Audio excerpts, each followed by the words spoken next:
যে কোনো সময় ইউরোপে হামলা হতে পারে, এই আশঙ্কায় এখন ইউরোপের রাজনৈতিক ও সামরিক মহলে নতুন করে আলোচনার কেন্দ্র। মধ্যপ্রাচ্যের সংঘাত যখন ইসরায়েল, উপসাগরীয় দেশ আর মার্কিন ঘাঁটিগুলোকে ছুঁয়ে গেছে, তখন প্রশ্ন উঠছে ইরানের দূরপাল্লার ক্ষেপণাস্ত্র সক্ষমতা কি ইউরোপের দিকেও ছড়িয়ে পড়তে পারে। ইরানি মিসাইলের পাল্লা, প্রযুক্তি এবং কৌশলগত অবস্থান নিয়ে সাম্প্রতিক বিশ্লেষণগুলো ইউরোপীয় নিরাপত্তা কাঠামোর ভেতরে অস্বস্তি তৈরি করেছে। কারণ সংঘাত যদি ভৌগোলিক সীমানা পেরিয়ে যায়, তার প্রভাব সরাসরি ইউরোপের মাটিতেও পড়তে পারে।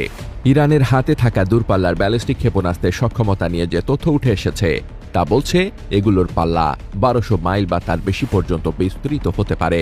এর মানে সরাসরি ইউরোপের গভীরে না পৌঁছালেও দক্ষিণ পূর্ব ইউরোপের কৌশলগত স্থাপনাগুলো সম্ভাব্য ঝুঁকির আলোচনায় চলে এসেছে।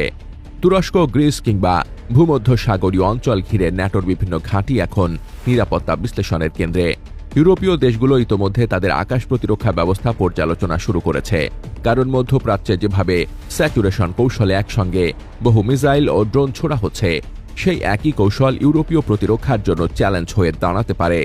ইউরোপের উদ্বেগের আরেকটি কারণ হল মধ্যপ্রাচ্যে অবস্থানরত তাদের সেনা ও কূটনৈতিক মিশন।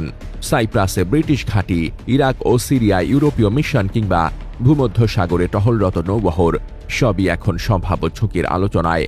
ইউরোপীয় ইউনিয়নের কয়েকটি দেশ ইতোমধ্যে নাগরিকদের জন্য সতর্কতা জারি করেছে এবং জরুরি পরিস্থিতিতে দ্রুত সরিয়ে নেওয়ার পরিকল্পনা হালনাগাদ করেছে। এই প্রস্তুতি নিজেই ইঙ্গিত দেয় যে আশঙ্কাকে হালকাভাবে নেওয়া হচ্ছে না। একই সঙ্গে রাজনৈতিক চাপও বাড়ছে। ইউরোপের ভেতরে এমন মত উঠে এসেছে যে মধ্যপ্রাচ্যের সংঘাতে সরাসরি জড়িয়ে পড়া বা পক্ষ নেওয়ার সিদ্ধান্ত ভবিষ্যতে তাদের নিরাপত্তাকে ঝুঁকির মুখে ফেলতে পারে।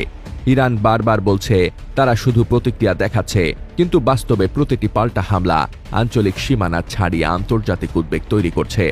ইউরোপীয় নেতারা এখন কূটনৈতিক সমাধানের আহ্বান জোরদার করছেন, কারণ সংঘাত যদি আরও বিস্তৃত হয়, তার ধাক্কা শুধু সামরিক নয়, জ্বালানি সরবরাহ, অর্থনীতি এবং অভ্যন্তরীণ নিরাপত্তায়ও পড়বে।